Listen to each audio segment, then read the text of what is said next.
उनके आने का कारण, चूंकि मुझे भी ये ऐसा प्रतीत हो रहा था कि जैसे उनकी भाई की हत्या होती है उनकी, और वो डेड बॉडी उनके गांव में पड़ा हुआ है, तो वो सीधे जेल से निकलेंगे और वहां के लिए अरेस्ट करेंगे।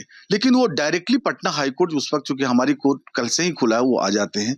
और तो उन्होंने बताया कि मुझे भी 13 तारीख को रात में हत्या करने की मेरी कोशिश की गई है, खान के द्वारा, उसके 2 गनर वहां हैं, उनके गार्ड के द्वारा।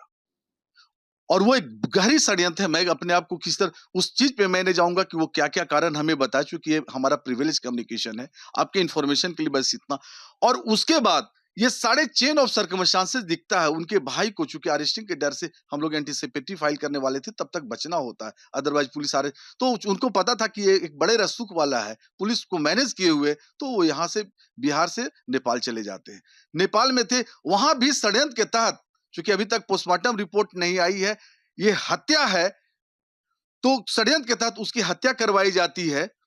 चाहे वो हत्या का कारण चाहे जिस तरह से हो, लेकिन उन्होंने हत्या किया। यहां से सारे प्लानिंग बना के षड्यंत्र करके वहां हत्या करवा देता है। तो उन्होंने डायरेक्ट आया कि उस पर हमको एफआईआर लॉन्च करनी क्योंकि मामला इंटरनेशनल आता है, नेपाल में हत्या हुई है। लेकिन सारे चेन ऑफ सर्कमस्टांसेस, सारे जो षड्यंत्र है, वो कदम कुआं में बैठ के कोचिंग इंस्टीट्यूट में उन्होंने रचा।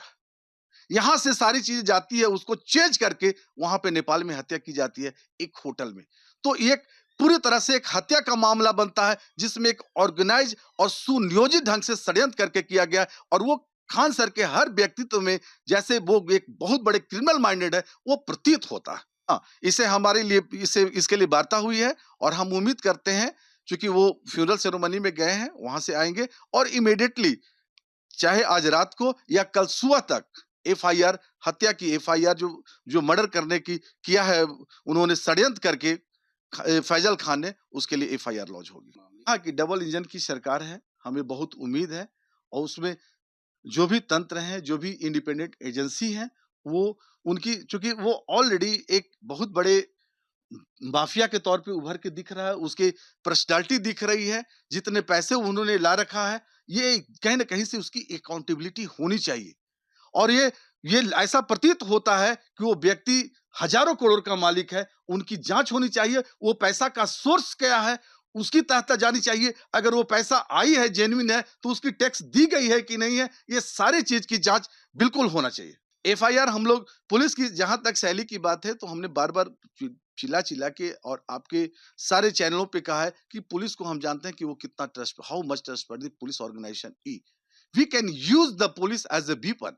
वो सारा चीज आप लोग को दिख रहा है, क्योंकि उसी एफआई, जो आदमी गलत आरोप लगाता है और जो बिल्कुल निर्दोष रहता है, जिसको कोई मतलब नहीं, उसको पुलिस सीधे जेल के सलाखों के पीछे भेज देती है। और जो व्यक्ति, जिन्होंने ऑर्गेनाइज क्राइम किया, जिन्होंने सब कुछ सबके सामने है, फिर भी 4 तारीख को, जिस दिन उस पे एफआईआर लॉन्च होती है, कदम कुआं PS case number 418 of 2026, under section 109 of BNS and section 25, 9, 27 and 35 of the arms act, जो नॉन बेलेबल है, कॉग्निजेबल है, उसमें कभी भी पुलिस अरेस्ट कर सकती है। बिसाइड दिस, उसी दिन उनका बयान भी रजिस्टर होता है, कदम कुआं पीएस केस नंबर 410 ऑफ 2026 में। इसका मतलब है कि पुलिस उनके साथ कोनाइवेंस में है, जिसको हम कहीं से नकार नहीं सकते।